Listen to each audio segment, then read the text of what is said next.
தலைமையேற்று நடத்தி கொண்டிருக்கின்ற டாக்டர் அன்புமணி ராமதாஸ் அவர்களே, அனைத்து கட்சியினுடைய தலைவர்களும், அனைத்து கட்சியினுடைய பிரதிநிதிகளும், அனைத்து சமுதாயத்தினுடைய தலைவர்கள் அனைவருக்கும், பத்திரிகை நண்பர்கள் உள்ளிட்ட அனைவருக்கும் எனது பணிவு கலந்த வணக்கத்தை நான் தெரிவித்துக் கொள்கிறேன். பாரதிய ஜனதா கட்சியை பொறுத்த மட்டிலும் நீங்கள் எடுக்கின்ற இந்த முடிவுக்கும் நிகழ்ச்சிக்கும் எங்களுடைய மனப்பூர்வமான ஆதரவை நாங்கள் தெரிவித்துக் கொள்கிறோம்.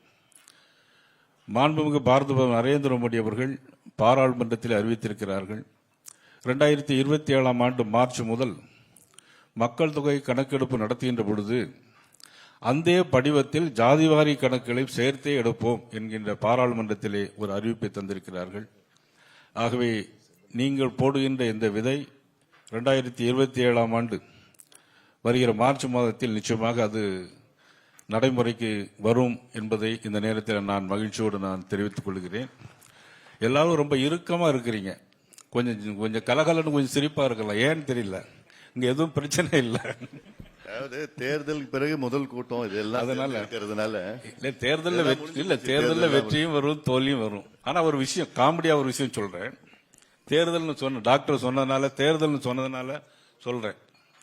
அப்பதான் எல்லா சமுதாய அமைப்புகள் வருவாங்க. வருகிறது தவறு ஒன்றும் இல்லை, கேட்டீங்க, காமெடி தான், யாரும் தவறு எடுத்துக்கூடாது.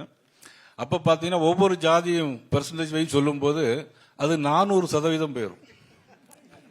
எங்க ஜாதி பாத்தீங்கன்னாக்கி 25% இருக்கும்பாங்க, இன்னொரு ஜாதி பாத்தீங்கன்னா 50% இருப்பாங்க, இன்னொரு ஜாதி பாத்தீங்கன்னா கணக்கெடுப்பு பாத்தீங்கன்னா 400-500% போயிடும்.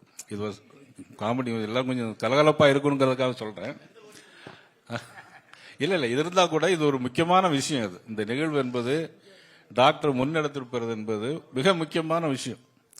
அது மாநில அரசுடைய பங்களிப்பு நிச்சயமாக இருக்கணும். ஏன்னா மத்திய அரசு மட்டும் எடுக்குதுன்னா சொல்ல முடியாது. இப்ப உதாரணமா ஓபிசி அப்படின்னு எடுத்துக்கிட்டீங்கன்னு வச்சுக்கோங்க.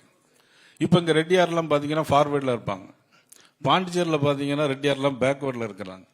இதையெல்லாம் எப்படி சரி செய்வது என்பதை மத்திய அரசு, மாநில அரசு, இதுக்கிடையில் நீதிமன்றங்கள் வேற குறுக்கீடு வேற இருக்கிறது. 1881 இன்னைக்கு வர இதோட போராட்டம் தொடர்ந்து நீதிமன்றம், மக்கள் மன்றம் இருக்கிறது.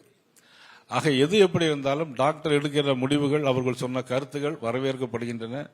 பாரத பிரதமர் நரேந்திர மோடி அவர்கள் அதற்கான முடிவினை முன்னெடுத்திருக்கிறார்கள். நிச்சயமாக வந்து எல்லா நிலையிலும் எல்லா சமூகத்திற்கும் அந்த பிரதிநிதித்துவம் கிடைக்க வேண்டும், ஏழைகள் ஏற்றம் பெற வேண்டும், பொருளாதாரத்தில் பின்தங்கியிருக்கிற மக்கள் முன்னேற வேண்டும் என்பது பாரதிய ஜனதாவுடைய கருத்து என்பதை இந்த நேரத்தில் தெரிவித்துக் கொண்டு எங்களுடைய முழு ஆதரவை டாக்டர் அன்புமணி ராமதாஸ் அவர்களை தெரிவித்து வாய்ப்புக்கு நன்றி அமைகிறேன். நன்றி, வணக்கம்.